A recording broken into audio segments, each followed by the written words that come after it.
watching the Knox Pages. You are watching the Knox Pages. You are watching the Knox Pages Game of the Week.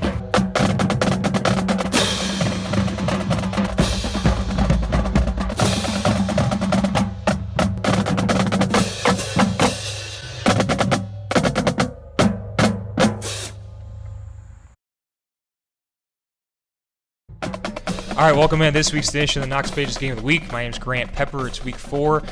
We're here in downtown Mount Vernon today at Dave's Cosmic Subs on Main Street. Bit of a halfway point between our two schools this week, East Knox and Highland. They'll be going head-to-head in their KMAC opener. I'm joined by 2 stars from each team. For East Knox, that's Kadden Lester and Dawson David. From Highland, Cam Cutrone and Jack Weaver. So, guys, thanks for joining me this week. Before we jump into this week's matchup, we'll talk a little about what's happened so far this season. We're 3 weeks in. For East Knox, guys, we'll start with you. You're 3-0. You got wins over Northridge, Utica, and Riverview. Blowout wins. So, Kadden, obviously not a bad way to start the season. Offensively, you're scoring 47 points a game. And as a quarterback, you guys have a lot of guys back. Are you further ahead of where you thought you'd be at this point, or are you about where you thought you'd be? Our game plan from the start of the year is just focusing on 1 week at a time, not looking too much forward, not looking in the past seasons. We're just trying to keep our game plan to fundamentals, not doing too much, not doing too little, and just taking it week by week. When you look at the box scores, Caleb Gallitz is a kid who stands out, 13 touchdowns so far at running back, 6 against Utica. What makes him special as a runner, and did you see that coming because he was your leading receiver last year? Caleb's a special kid. I mean, we've all grown up together, from all of our players, offensive line, wide receivers, coaching staff, skill players. I mean, we all grew up in that small community of Howard. We're all a bunch of special kids, and we just rely on each other. That leadership's there, man. For you, Dawson, from a defensive standpoint, you anchor a front 7 that's given up 4 touchdowns so far. What's working on that side of the ball for you guys? Our physicality has gotten a lot better on the defensive side of the ball, and trusting our coaching and our technique. It helps a lot when our D-line plays a lot better like they have been, and they're taking up multiple blocks. Guys like Ian Toller, Trayton Sloan, Caden Bates, Luke Rose, Dyer Williams, those guys, it's just huge, And then our secondary, they're getting better week by week. They're young, but they're trusting their coaching, and they're just getting better. And we're looking at 1 week at a time, trying to get better for each week. And if we do that, I think we'll be in the great position to succeed. You guys returned majority of your roster from last year, 4 all-KMAC guys, including you two. So, how's that experience impacted your ability to get off to a quick start this year, Dawson? Well, the leadership's there. I mean, we have 10 seniors this year, and we've been through it before. All of us have played before, so we know what it takes to get going at the beginning of the season. But it's all about finishing. We started 7-0 our sophomore year, and we ended 7-3, and we lost to these guys in Northmore, and we went 8-2 last year. So we got to keep it going and look at it 1 week at a time. So at the end of the year, we can hopefully end up where we want to be. For Highland, you guys, you're 0-3, rough start, lost to Bloom Carroll, Ontario, and River Valley. So, Jack, we'll start with you. East Knox returned a bunch of guys. You guys had a lot of guys graduate from last year, some pretty key pieces. 7 first-team all-KMAC players graduate from your team last year, and your coach. So just kind of tell me as a senior what that transition's been like and what some of the challenges have been with that. Well, a lot of the challenges come with training the young guys, helping them learn the offense, and they know that they've got some pretty big shoes to fill. Nothing's really changed from the coaching standpoint. Coach Jones was under Coach Karp for as long as I can remember. Right. But we just got to transition, and those guys got to learn what they're doing. But I think we're on a good track. So for you, Cam, in your first 3 games, the scoring struggles kind of stand out, just 9 points total. So last year you guys had a rushing attack that was hard to stop. What's changed maybe from last year to this year, and where are you guys working on in that respect right now? We lost a lot of guys up front, obviously, because we had Jace, Joey, we had Milkman, we had all these really good players up front, and our front line is very young now, but we get better every single week. We practice hard, and every single week's just a new step forward. Jack, you guys, like I said, last season ahead of you. You're kind of going into KMAC play 0-0 like everyone else. So what do you hope the team, especially a young team like you have, kind of takes from those first 3 weeks? And is it almost like hitting the reset button this week for you guys? I don't think it's like hitting the reset button.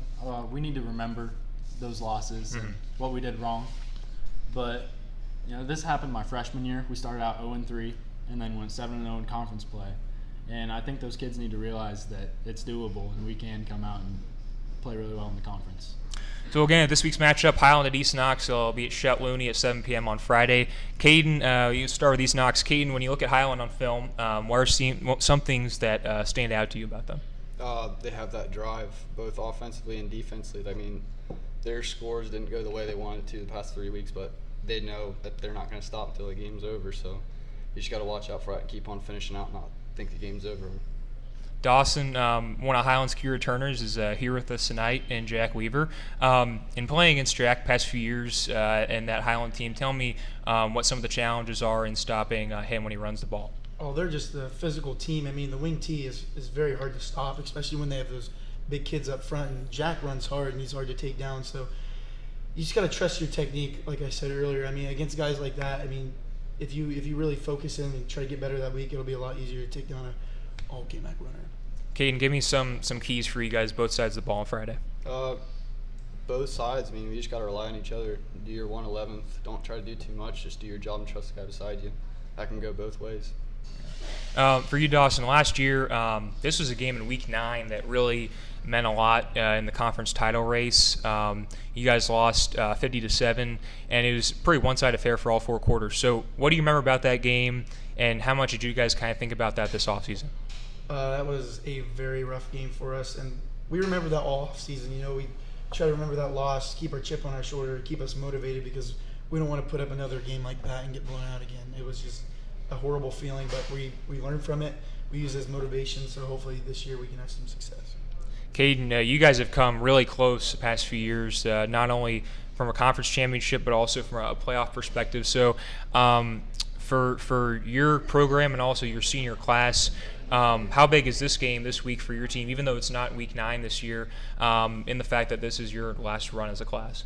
We kind of got together as seniors in the offseason, like saying, like, this is our last ride, this is our last shot, like, let's make it the one we won't forget. And the younger guys really bought into that too, knowing that it's going to be our last ride, but we're taking it 1 week at a time. We can't look too much forward, just taking it 1 week at a time and enjoying the ride while it lasts. So for you guys in Highland and Jack, you guys have had a couple days here at practice to look at East Knox on film, and what stands out to you about them this year?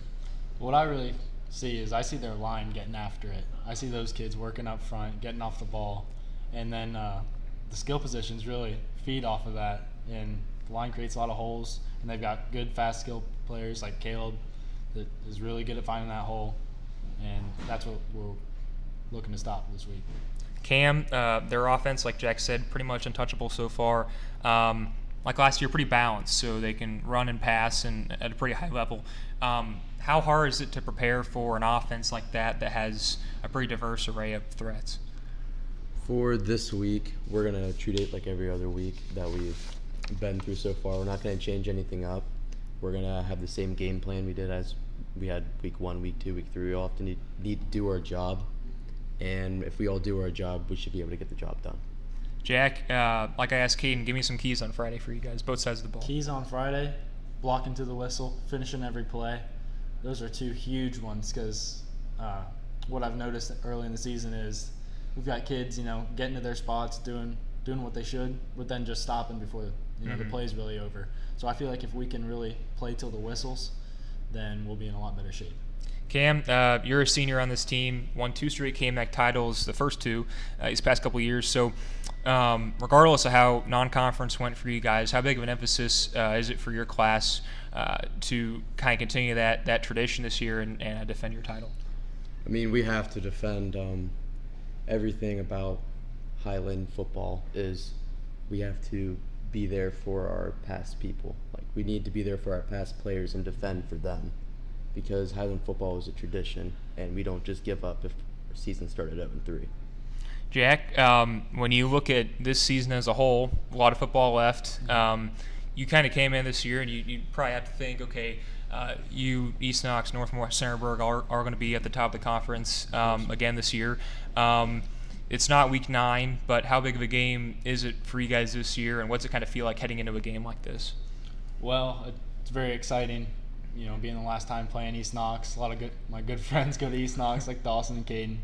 I'm just super excited, and I'm taking it 1 week at a time, like Kadden said, and enjoying it while it lasts. Okay. Well, that's going to do it for this week's edition of the Knox Pages Game of the Week. Thanks, guys, for joining me, and good luck this week. Thank you. You can catch our Game of the Week, Highland and East Knox, on Friday night, 7 p.m., Chet Looney. I'd like to thank David Stein and Dave's Cosmic Subs for letting us tape this week's episode at his place, their beautiful downtown Mount Vernon shop. And I'd like to thank you for watching this week's edition of Knox Pages Game of the Week. We're about to enjoy some subs. You enjoy week 4, and we'll see you next week.